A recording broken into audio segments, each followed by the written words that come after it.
وطلعت يا محلى نارها شمس الشموسة. صباح الفل، صباح الورد، صباح الياسمين على عيون حبايب قلبي الغاليين المشتركين واللي لسه مش مشتركين.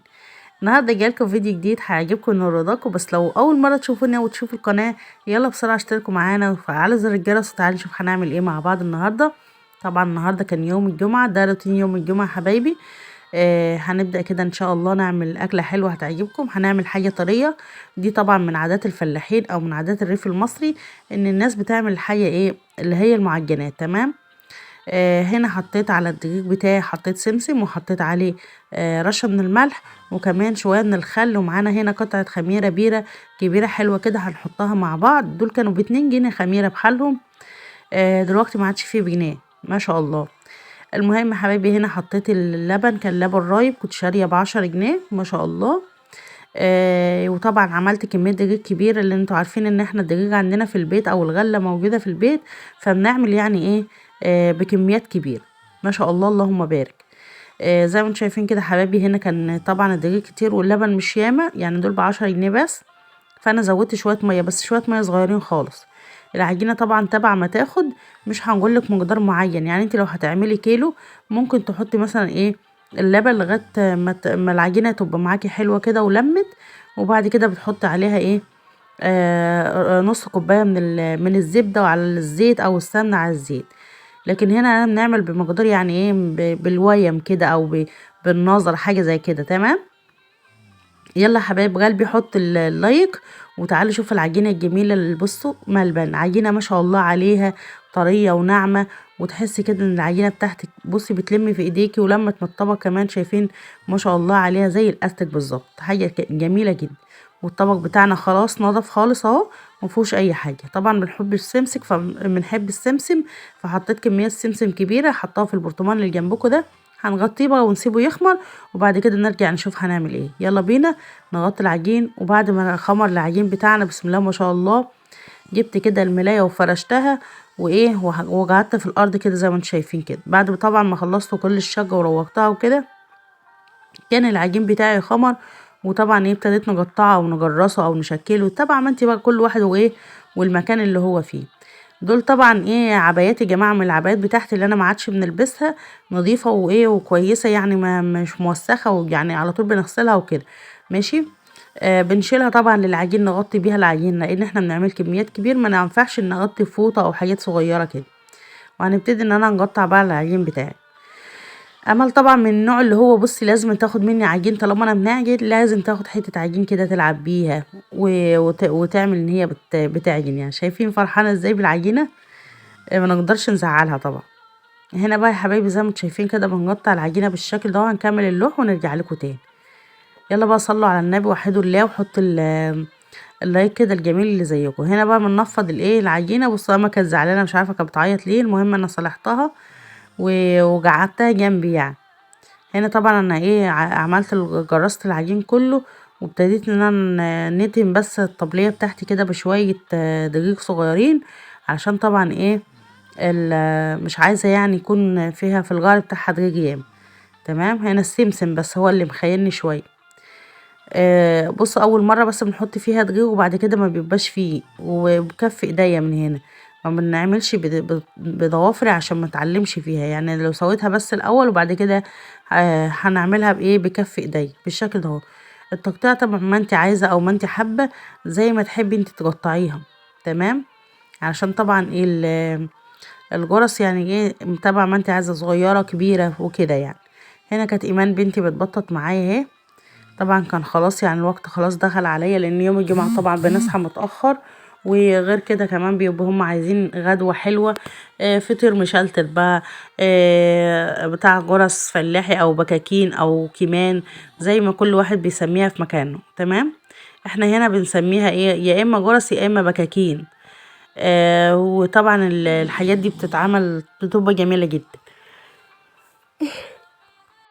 ما شاء الله. مش عارفه انا بنتوب ليه وعايزه انام. المهم يا حبايبي زي ما انتم شايفين كده ابتدينا نبطط ونحط الحاجه كده على اللوح. وطبعا انا كنت حاطه العجينه في ناحيه واللي انا بنبططه في ناحيه عشان خاطر نغطيه، لانه بيحتاج الدفى في الشتاء عشان ما ينقطش منك وتبقى العجينه منقطه. تمام. بتحتاج يعني يكون خميره كتيره وتغطيه كويس، تغطيه وتحاول ان انت تدفيه جامد. تمام. لكن في الصيف عادي ممكن تقللي كمية الخميرة، وكمان ما تدفيش اللبن، يبقى اللبن عادي. انا هنا بقى كنت لابسه النضاره، كانت عينيا وجعاني جدا مش عارفه مالي. انا طبعا في العادات ما بنلبسش نضاره على طول غير لما بنبقى لابسه التليفون، ماسكه التليفون، لابسه التليفون ماسكه التليفون. شكل النوم جه. انا كنت مسجل لكم الفيديو دوت وانا بالليل، كان الساعه 2:30 بالليل. والله 2:30. بعدين قلت بقى نسجل الفيديو ومفيش صوت جنبي والدنيا هدوء عشان ننزله لكم ان شاء الله على طول. فبالله عليكم على قد ما بنتعب اتعبوا انتوا كمان معايا. حطوا لي لايكات جميله منكم كده، كومنتات حلوه كده، وكومنتات يعني تكون ايجابيه كده وتفرحني. وطبعا بنشكر اي حد يخش يكتب لي كومنت جميل زيه. يلا بينا. امل بقى شالت اللوح على راسها كده وقالت لي عايزه نشيل معاكي، وانا شلت بقى هي شالت الصاوي وانا شلت اللوح كده. ويلا بينا نطلع نخبز زي ما انتم شايفين كده، طالعين بقى على السطوح يا حبايبي. فيلا بينا. هنا دخلنا عند اوضه الفرن، وابتديت بقى ان انا نولع زي ما انتم شايفين كده. هنا طبعا ايه جبت شويه غش كده حلوين، وطبعا كان عندي ورق واكياس وكلام من ده. انا طبعا ما بنرميش الزباله. هنا بقى الاضاءه الشمس كانت جايه في عينيا، فمش عارفه نصور معاكم والشمس جايه في عينيا خالص. المهم هنا بقى يا حبايبي ايه ابتديت ان انا نولع بالشكل كده اهوت الفرن. طبعا الفرن من النوع اللي هو الفرن الطين دوت، حاجه جميله كده. بصوا حاجه تفتح النفس من الاخر. امل كانت جايه مش عارفه جايه ليه، ما بتسكتش خالص. المهم يعني ان هي تعمل نفسها شو كده، زعلانه ان انا خدت الكبريت وبعدين ايه بنقول لها معلش ومش عارفه ايه. فالمهم العود الكبريت طفى. قلت لها اهو يعني عاجبك كده اهو، تاني تالت واحد نولع فيه ومش راضي مش راضي يولع. كل ما نجيب ولاعه نحطها الولاعه تتوه مني ما نلاقيهاش. فطبعا ايه قلت خلاص انا هنجيب كبريت ونحطه كده ايه عندي، بحيث ان انا لما نحتاجه نجيبه على طول، مخبياه يعني بعيد عن ايدين عيالي عشان ما يبوظوهوش المهم يا حبيبي زي ما انتم شايفين كده اهو ولعت، حطيت هنا حته خشبه كده وابتديت نولع، لان البكاكين او الكمام بتاعتنا عايزه الفرن يكون ايه حامي او يكون ساخن كويس، ماشي، عشان خاطر يطلع معاكي تطلع معاكي بسرعه وتطلع كمان طيبه من جوه ويطلع طعمها حلو.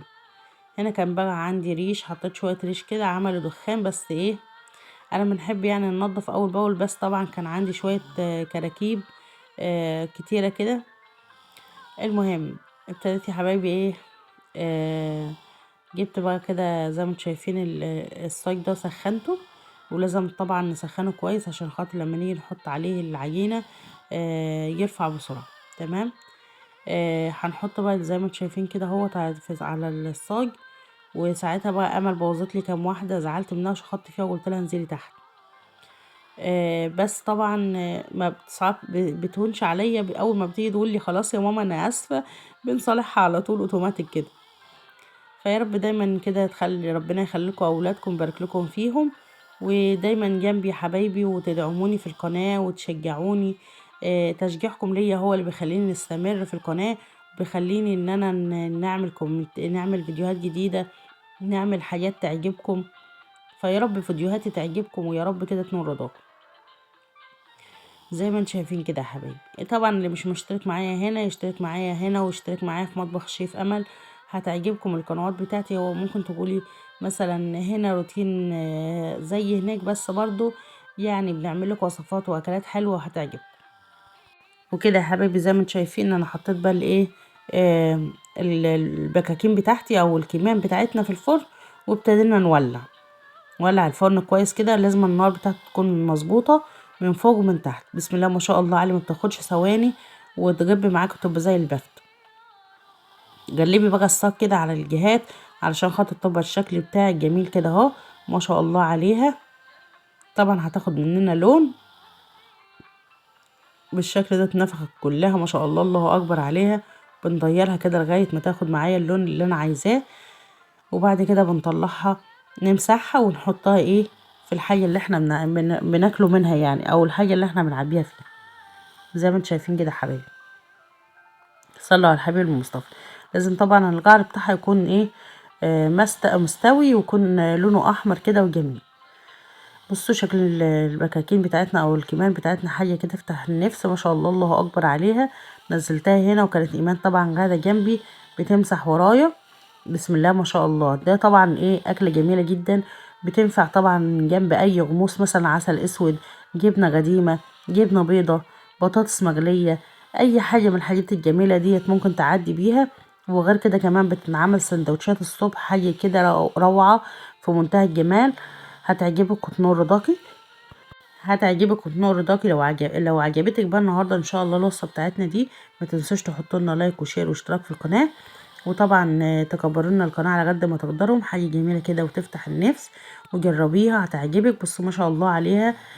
طبعا لو انت عندك فرن برضو من الفرن العادي او فرن الحديد، الفرن هو بتاع البوتاجاز او فرن الحديد، حتى ممكن برضو تعمليها بمنتهى السهوله.